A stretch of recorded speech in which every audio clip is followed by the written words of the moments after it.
Here we go. We are now recording. Check, check, 1, 2, 1, 2. Good evening, ladies and gentlemen. Right now, we're at Open Meadow Middle School, Portland, Oregon, for a peace treaty, for a ceasefire. Unify Portland is calling this meeting together. I'm your guy, Jay Mack, Peace for Portland Foundation. All these brothers and sisters here fighting for one cause, and we like our message to be heard worldwide. I'm going to pass the mic to my brother, Nathaniel Williams. He's the president of Unify Portland, and he has a few words to say. Thank you. You're welcome. We want to first announce that this is not a call to come out and tell today. Today we just want to ask for a ceasefire. We're asking for a 30-day ceasefire. I'm going to read a statement from one of the moms here, Erica, and this is what she would like for me to read. Too much violence continues to plague our neighborhoods and our communities, including the recent shooting death of my son, the Ray Seamster, and that leads me to the reason I'm here tonight, to deliver this message. Over time, I've heard the gut-wrenching cries and pleas from mothers after mother who has lost a child resulting from violence, both locally and nationally. I've sympathized with them and always prayed for them and their families, but I never imagined that I'd ever become one of those grieving mothers. But here I am. Right now, as a community, we've grown tired of this senseless violence. We're tired of the bloodshed. We're tired of the yellow crime scene tape encasing the gruesome images of violence that unfolds from our television sets, our cell phones, our newspapers, and social media. We're tired of the bad news phone calls. We're tired of having to identify deceased loved ones. We're tired of breaking bad news to family members and friends. We're tired of vigils. We're tired of making funeral arrangements. We're tired of visiting the cemeteries. We're tired of raising the innocent children who are being left without mothers and fathers. We're tired of the senseless carnage of violence. We're sick and tired of being sick and tired.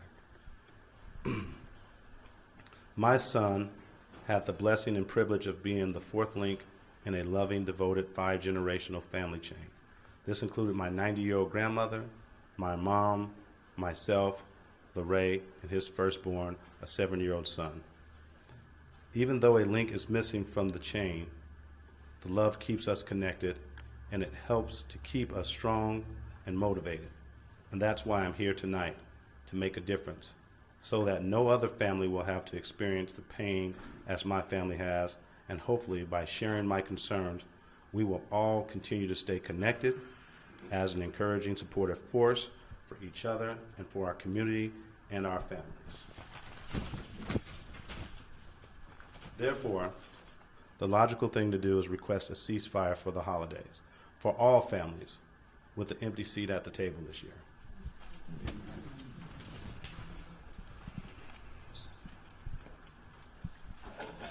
Good evening, and I pray you're listening. I pray that you're hearing something beyond perhaps your own anger, perhaps beyond your own vengeance that you would like to seek. I pray that you are hearing that the pain that has already occurred, you can be part of stopping it. You can be part of healing it, in fact, by making one decision.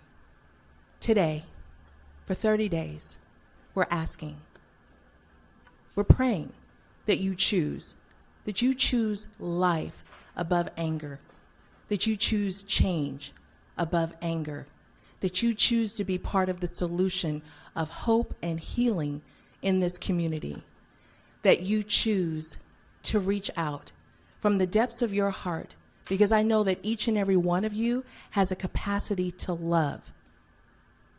You have that capacity, and I'm asking you to let that capacity shine forth. I believe that you will choose to do differently, and I'm asking, I'm pleading that you choose life for the next 30 days and bring hope to this city. There's a 7-year-old now who's going to have questions, who has questions, who doesn't have a father, right now. Other people, as you see behind me, who are going to have to step up and fill in the gaps. You haven't quite figured out this life cycle shift that you impart by taking away a father and leaving parents to grieve after their children. You don't understand the depth that that shift of pain causes. Please choose life and choose differently. Thank you, Cam, and thank you, Nathaniel. Right now, we're going to hear some words from Pastor Manyweather. I'm sorry, Pastor Hennessy. That speech, both the speeches kind of got me emotional a little bit. Pastor Hennessy, Vancouver Avenue Baptist Church. Here you go, sir. Thank you, Brother J. Mack, and thank you for everybody who's here and those who are watching today. I come as the pastor of Vancouver Avenue First Baptist Church in Portland. I want to thank my friend and son, Nathaniel Williams, the head of Unify Portland, for inviting us to be a part of this conversation today. We also have representatives from Connected that are here. If Elder Rob and Brother John will raise their hands, and then others with them who are with Connected, because it's important that we all know we are here together. I pray that everybody understands that. Erica and West are members of our church. Lorray was a member of our church, and quite frankly, I baptized him in 2012. Today, as we come together, and I'm inspired by the words of Sister Kim, of Sister Erica, of the efforts of Unify Portland, and really of everybody who realizes enough is enough. We have city representatives here as well from the police department and the mayor's office. But what's the message? The message is the same. It is time for us to choose differently. And we are asking, as members of this community who love you and we love this community, let's do something different. We support, both as church leaders and as community leaders, the 30-day ask for a ceasefire. We support it because we've seen too many children lose their family members. We've seen too many mothers lose their children. We today are unified in one voice saying, let's support this ceasefire. Let me also say that in our meeting in Connected about a week ago, we also talked about something that is extremely important as well, and that is, how do you get to the bottom of the systemic things that go on in society that cause people to resort to violence? We want to do everything we can to work with the business leaders, community leaders, church leaders to say, we need some jobs. We need hope. We need you to help us. We need you to understand this is not something that's going to go away just because of other people's efforts. We have to work together. A Portland that is safe is good for everybody, no matter what your color is.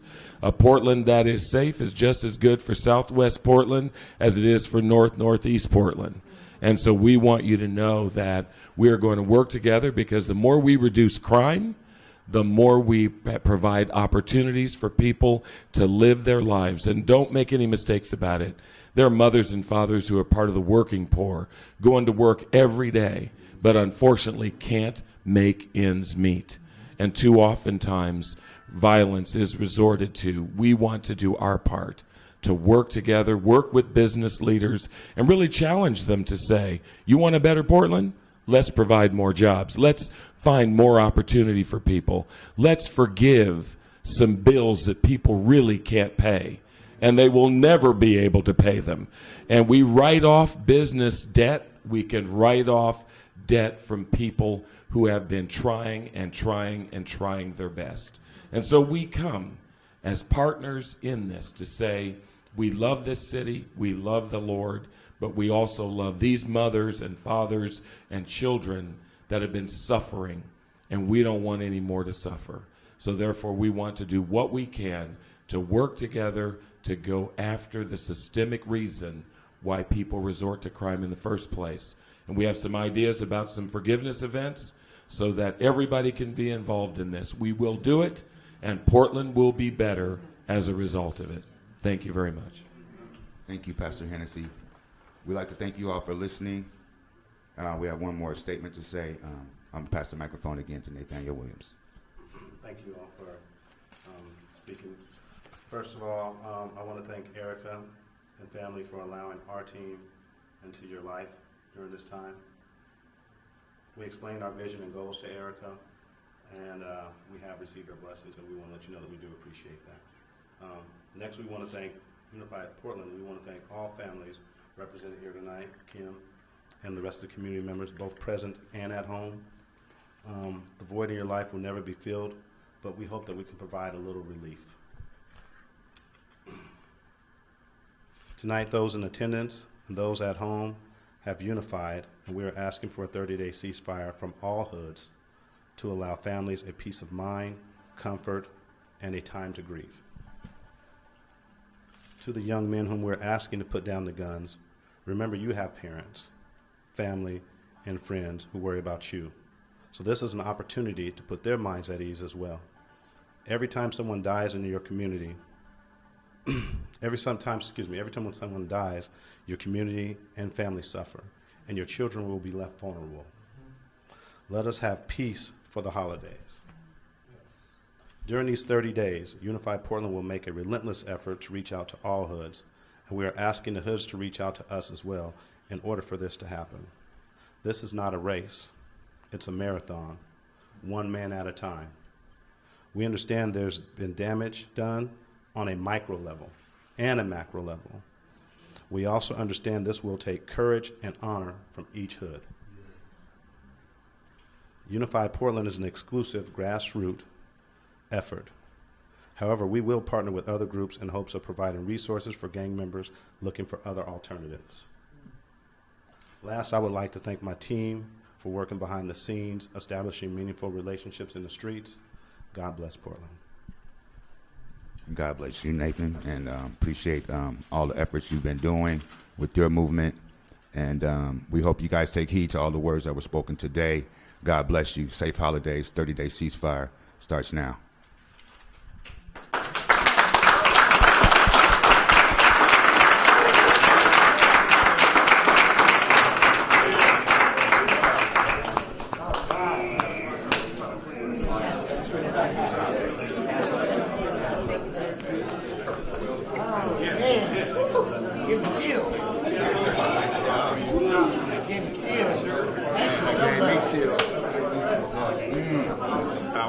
Band-aid on me now. Healed a little bit. That's what's up. We love you. Man. Huh?